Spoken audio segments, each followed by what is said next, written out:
This is case number D-18-563-824-C, the matter of Dolores Cruz versus Israel Ruelas. Counsel, would you please state your name for the record? Yes, good afternoon. Fred Page, bar number 608, on behalf of the plaintiff who is not present.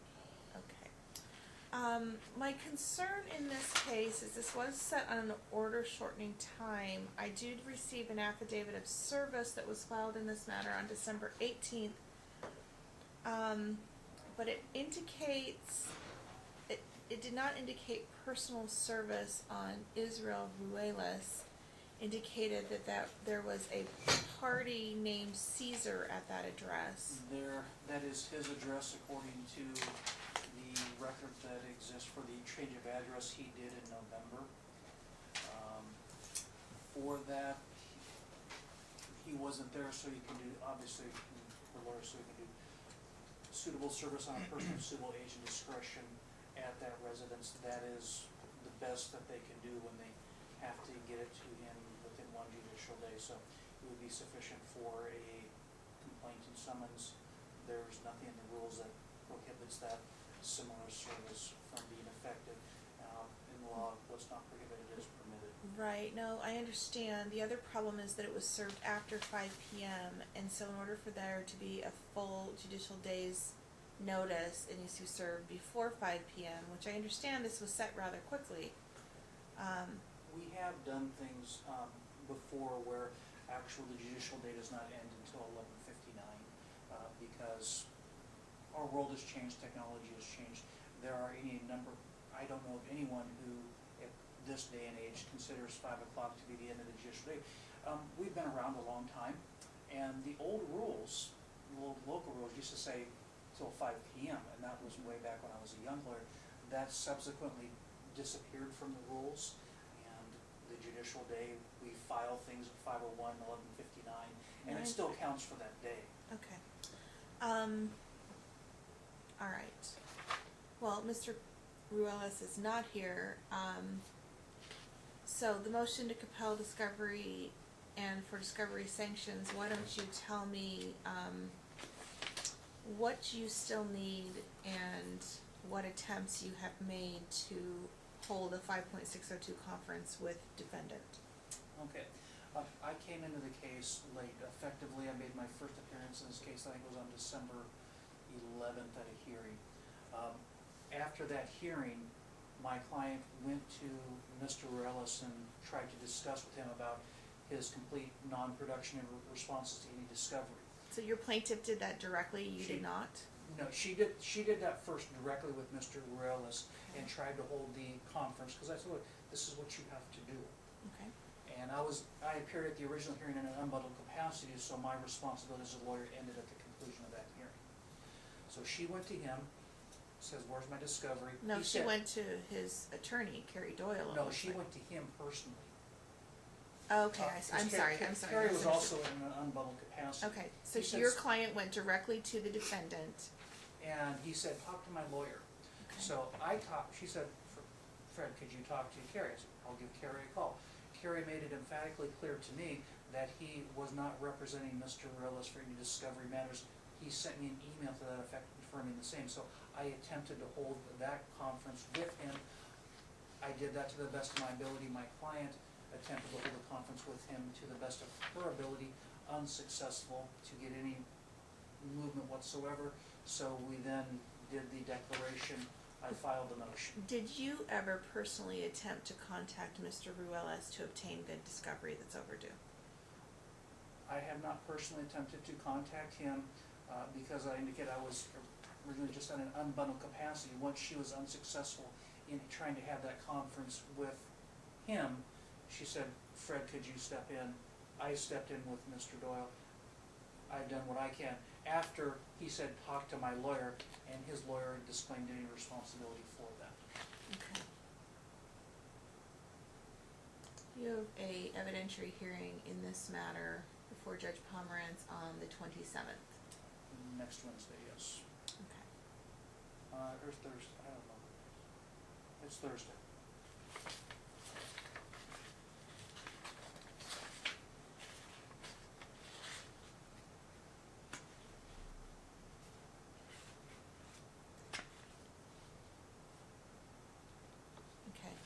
The recommendation that I'm gonna make is that Mr., and I'm not even sure how, we're gonna notify Mr. Willis of this because he's not here.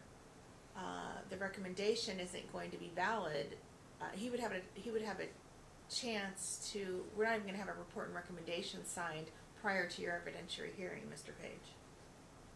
What I can do is I can certainly do one in short order saying that it's been granted. I can submit it to you tomorrow, which would be Thursday. I can get it back either Friday or Monday. I can get it to Judge Pomrenze, and she can go ahead and sign it. She's usually kind of quick on those things. I've had that experience in a case recently with her where she did sign it, and she gave it the weight that she was going to give it and treated it as a valid recommendation. Okay. Let me look at first of all, the recommendation is that the objections are waived. I do see, let's see. I'm just gonna go through the admissions here, to determine if I think any of them are objectionable.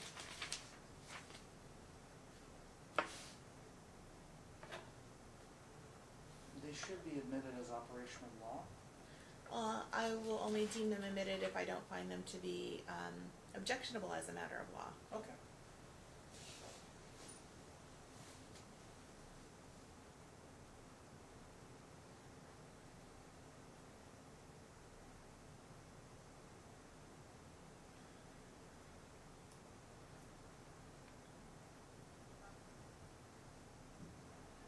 Okay, I am going to deem request number 1, 2, 3, 4, and 5 admitted from the request for admissions that were served on October 22nd, 2018.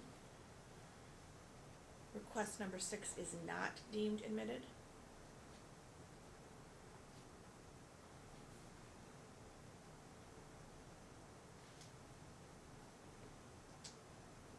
Request for admission number 7 is admitted.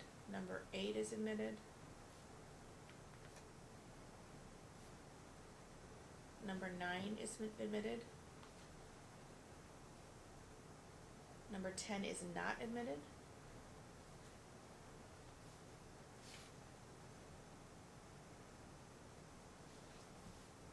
Number 11 is admitted. Number 12 is admitted. Number 13 is admitted.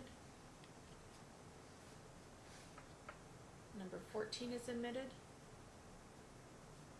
Number 15 is admitted.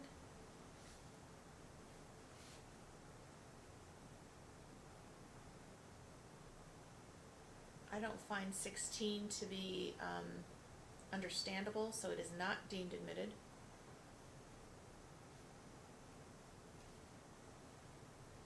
Number 17 is admitted. Number 18 is not admitted. Number 19 is admitted. Number 20 is admitted. Number 21 is not admitted. Number 22 is admitted. Number 23 is not admitted. Number 24 is not admitted. Number 25 is admitted.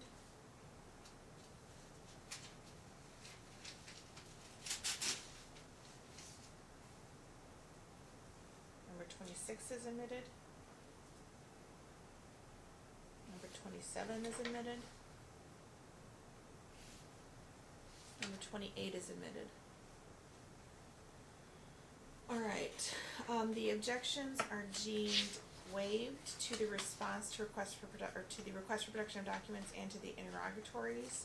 I am going to give the defendant Israel Ruelas until December 26th at close of business to provide responses to the answers to interrogatories and requests for production of documents. Any response that is not provided by that time, any document that's not provided or identified, or any witness that's not identified, he will not be able to call at the time of the evidentiary hearing.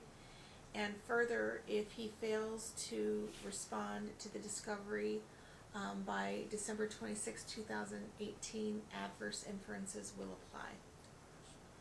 I'm going to ask Mr. Page for you to prepare the report and recommendation. It will, I will, obviously Mr.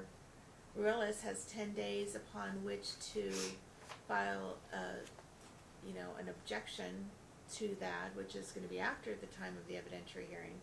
But my report and recommendation, if you have it to my office by tomorrow, I will make every effort to have it signed prior to the weekend and returned to you, so that you can serve it upon Mr. Ruelas. I have court tomorrow at 9 o'clock, so I'll try and get it done tonight so I can drop it off after I'm done with court. Okay. We'll set this on for a status check 3 weeks from today, January 9th, 2018. The report and recommendation, if not received sooner, will be required by January 7th at close of business, and if I do receive it prior to then, that hearing will be vacated. All right.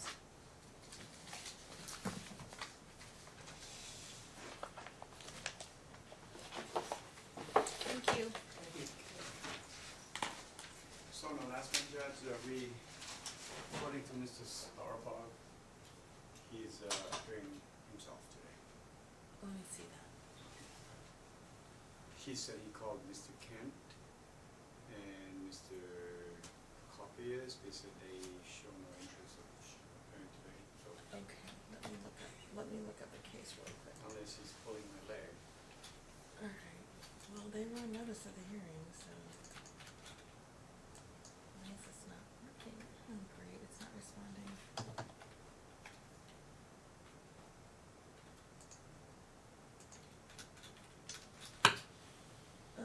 Did you print me out the minutes? I tried to. I can't even, I it can't just get it to, locks me out.